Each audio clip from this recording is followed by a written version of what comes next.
Hello, so this week is underpainting. So this is my bare face. Let's jump right into it. Right. So I'm applying concealer where I'll normally highlight, which is under my eyes, my chin, my nose, a little bit on my teeny tiny forehead, and then on the side of my mouth because that area could look dark too.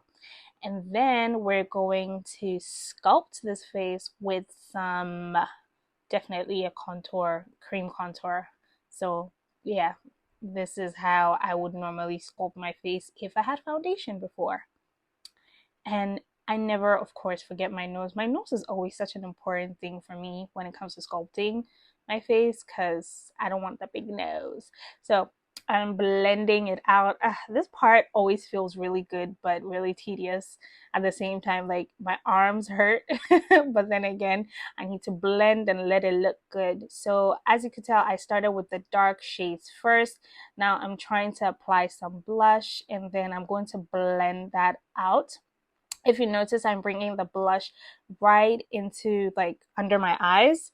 I don't know, I love it like that. I just want to glow within, so even when the concealer just covers it, I just have something coming out. So I'm going to set my face a little bit with some setting spray, or yeah, some setting spray because the cream has been on there for a while. So I'm going to start with my chin and then straight onto my under eyes. This part is always the feel good part, blending my under eyes. Yeah, unlike the sculpting part, blending is just always so smooth.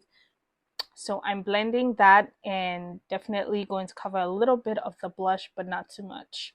And because I have a round face, I don't always take my highlighted areas right out my face. It will just let my face look too big instead of trying to get it to look smaller and a little bit more defined and not lose that, roundness as well.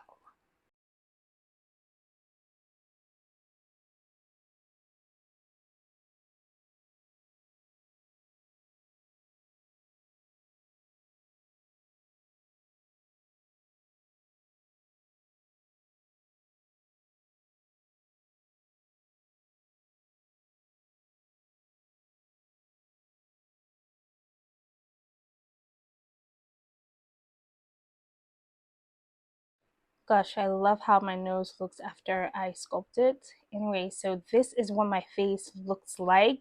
Well, what is underneath. Now, I know you can tell one side looks like there isn't enough, bronzer or sculpting, contour, but it's because of the lighting in my room. They are the same shade, so don't panic, I'm not going crazy. Now I'm applying foundation behind my hand and I'm going to use my beauty sponge. I love using my beauty sponge. It just makes my makeup flawless.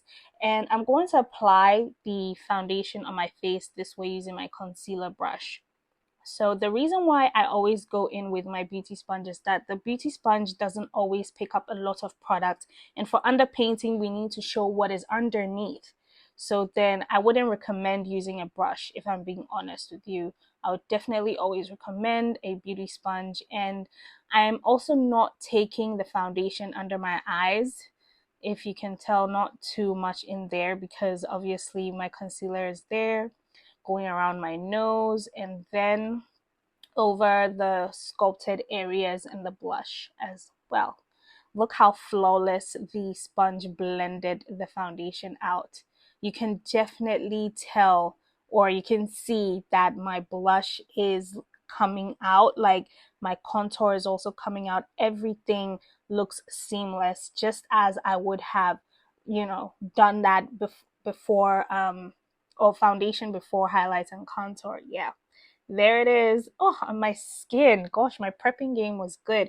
Yes, and my nose hasn't, disappeared. So if you see that all these things are peeking through, that's just a sign that you did your underpainting very well. So that's basically it. Make sure that everything you're doing, your contour, your highlights, your concealer, your blush, everything is coming out like under from your skin, like underneath your skin. Yeah, I hope you get that part. So I'm going to definitely set. I always start with my eyes whenever I'm setting because of creasing. I just never want my under eyes to crease because I've gained weight so much in my face. My under eyes are folded. I know, yep, is a thing. When you gain weight, you get creases under your eyes. Anyway, yeah, so I'm setting around the areas where I'd also crease as well before I start to, sculpt my nose, because girl got a big nose. I didn't notice that until like recently. Please, I know who you are. You watch this, don't come for me. And I'm going to definitely bronze around my face. I don't like going back in with a contour powder. Bronzing just works for me these days. I would come back on that in another video, but yes, just bronze around and my nose. Yep, look at my face. You can even still tell the blush seeping through. That's how come I know my work is done. So I'm going to set my face with some setting powder. I'm setting the areas. I'm not going right underneath my eyes because I still want that part to, be a little bit bright. So I'm just going to my forehead and around my jaw and my chin. This blush is so subtle. I love it. It's the blush I reach for every time. Normally, if I can see my blush through my underpainting, I just leave it because I wanted, a little glow from within. But for the sake of the video, why not apply some blush? And yeah, that's it. So I just completed my look right now, and this is basically how I achieve underpainting. There's one thing that I want to say is that I have two techniques when it comes to applying foundation. I either get my sponge, dip it in, try to get less foundation onto my face, and then I start dabbing onto my face, or I just use my concealer brush as you saw, stroking it and then dabbing the sponge. Let me know what you guys think. Is underpainting your thing? Is it not? For me, I always underpaint whenever I'm going out for an event, say a wedding, or something where I need my makeup to look like, to have that extra something. So yes, let me know what you guys think and give it a thumbs up and subscribe, and I'll see you in my next one. Bye.